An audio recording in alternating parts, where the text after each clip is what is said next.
नमस्कार। हिंदी की इस कक्षा में आप सभी का स्वागत है, अभिनंदन है। आज हम करेंगे रीतिकालीन कवि बिहारी। जैसा कि मैंने अभी बोला है, बिहारी रीतिकाल के प्रसिद्ध कवि रहे हैं। रीतिकाल की जो मुख्य विशेषता मानी जाती है वो मानी जाती है श्रृंगारिकता। इसलिए बिहारी भी श्रृंगारिकता से अछूते नहीं रह सके। बिहारी के काव्य में भी श्रृंगार का अच्छा वर्णन है, श्रृंगार रस का प्रयोग किया गया है। इसके अलावा बिहारी के काव्य में उक्ति वैचित्र्य और नीतिपरक और भक्ति भावना से ओतप्रोत दोहे हमें देखने को मिलते हैं। इनका जो काव्य है वो मुक्तक काव्य है। आइए हम इनके दोहे करते हैं।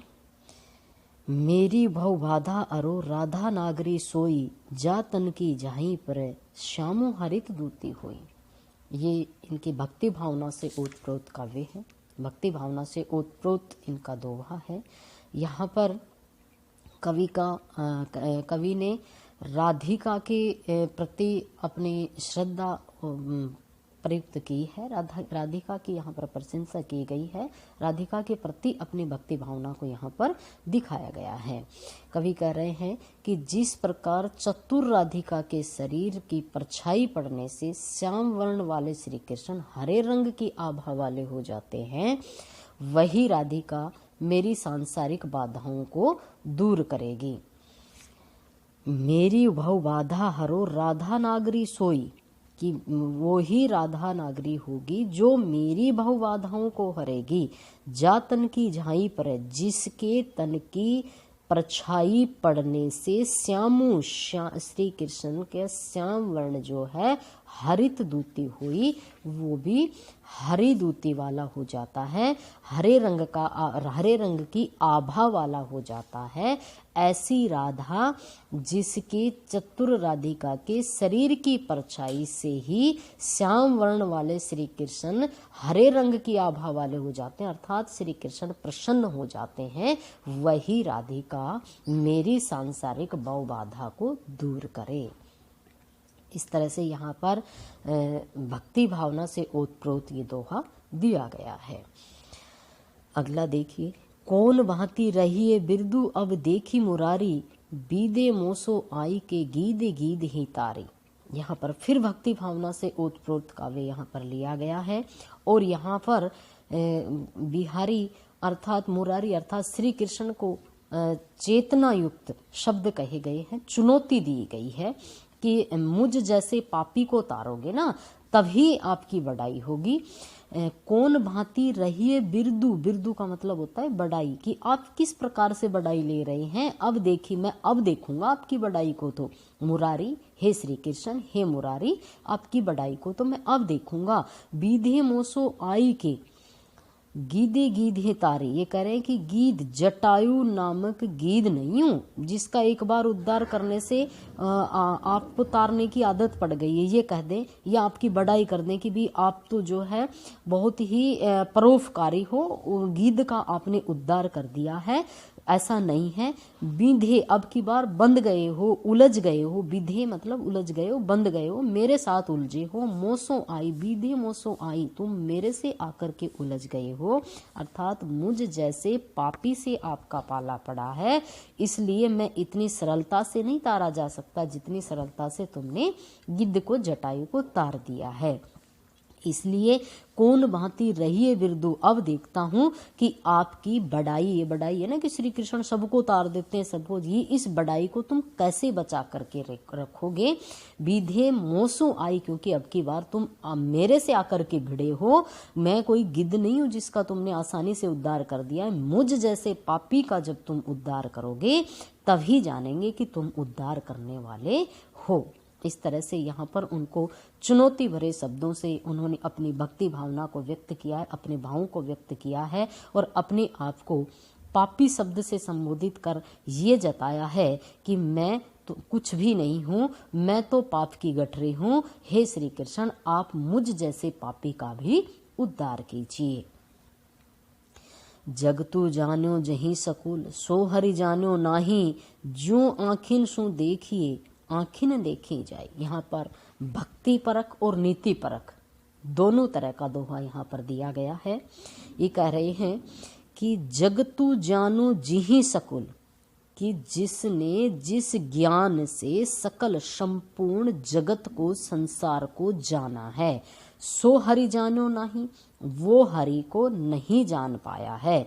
अर्थात ये जो सारे संसार का ज्ञान हम जो रखते हैं, सारे संसार को जो हम जानते हैं, ये जो ज्ञान है, ये ज्ञान हमें किसने दिया?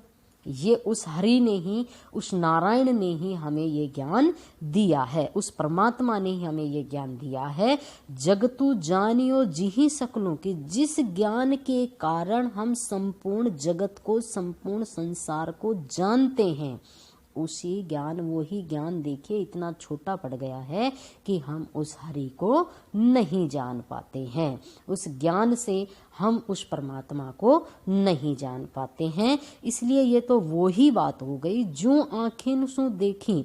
जैसे आँखों से हम सब कुछ देख सकते हैं, आँखी ने देखी जाए, लेकिन स्वयं अपनी ही आँखों को हम अपनी आँखों से नहीं देख सकते। वही बात हो गई कि उनके द्वारा दिए हुए ज्ञान से संपूर्ण जगत को देख सकते हैं, लेकिन स्वयं उन्हीं को नहीं देख सकते। इस तरह से ज्ञान के साथ साथ संसार की सृष्टि करने वाले प्रभु को जानने का प्रयास भी हमें करना चाहिए। ऐसा भाव यहाँ पर इस दोहे में दिया गया है। दीर्घ सांस न लेही दुख सुख साही न भूली, दई दई क्यों करतू है दई दई सु कबूली।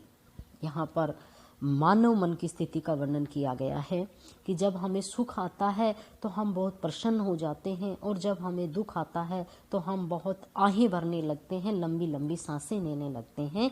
इसलिए कबीरदास जी ने यहाँ पर कहा है कि हे मानव, दीर्घ सांस न ले ही दुख, हे मानव, दुख के आ जाने पर तुम दीर्घ बड़ी बड़ी लंबी लंबी सांसें ना लो, अर्थात आहें ना भरो, तुम अत्यधिक दुखी मत हो। सुख साई न भूली, और सुख प्राप्त होने पर तुम्हें साई अर्थात ईश्वर, उस परमात्मा को भूलना नहीं चाहिए। दई दई क्यों करत है, हे मानव तुम क्यों मुझे ये मेरी किस्मत से ये नहीं दिया, ये नहीं दिया, क्यों तुम किस्मत की यहाँ पर भाग्य की रट लगाते हो, किस्मत की रट लगाते हो, दई दई क्यों करत हो, दई दई सु कबूली। उस विधाता ने तुम्हें जो कुछ दे रखा है उसे तुम स्वीकार करो, उसे तुम कबूल करो, और उसी में तुम्हें संतुष्ट रहना चाहिए। हे मानव, तुम्हें उस ईश्वर पर विश्वास करके उसके द्वारा जो भी दिया गया है उसी में तुम्हें संतुष्ट रहना चाहिए। बंधु भय का दीन के को तार्यो रघुराई, टूठे टूठे फिरत हो झूठे बिरद कहाई। बंधु भय का दीन के को तार्यो रघुराई, ये कह रहे हैं कि हे रघुराई, हे राम, क्या तुम रघुकुल के राम हैं, इसलिए यहाँ राम शब्द का हम प्रयोग कर सकते हैं कि हे राम, बंधु भय का दीन के, तुम कभी दीन दुखी के बंधु, गरीब के बंधु बने हो क्या? टूठे टूठे फिरत हो, प्रसन्न होते हुए फिर रहे हो, झूठू बिरद कहाई, बिरद मतलब बड़ाई, और तुम झूठी ही बड़ाई करवा रहे हो। अर्थात हे भगवान, तुम किसी दीन दुखी के बंधु बने हो, उसके सहायक हुए हो।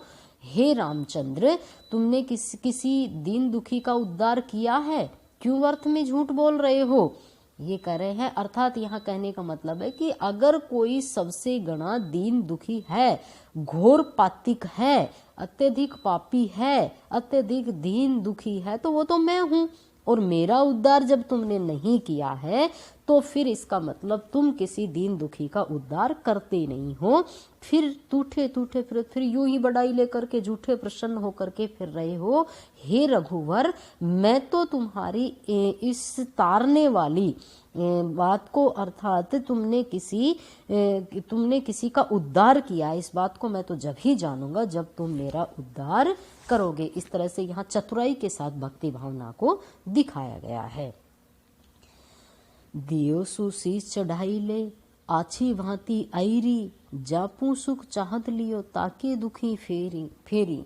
ये कह रहे हैं दियो सु शीश चढ़ाई ले, कि उस ईश्वर ने हमें जो कुछ दिया है उसे मस्तक से लगा करके हमें स्वीकार कर लेना चाहिए।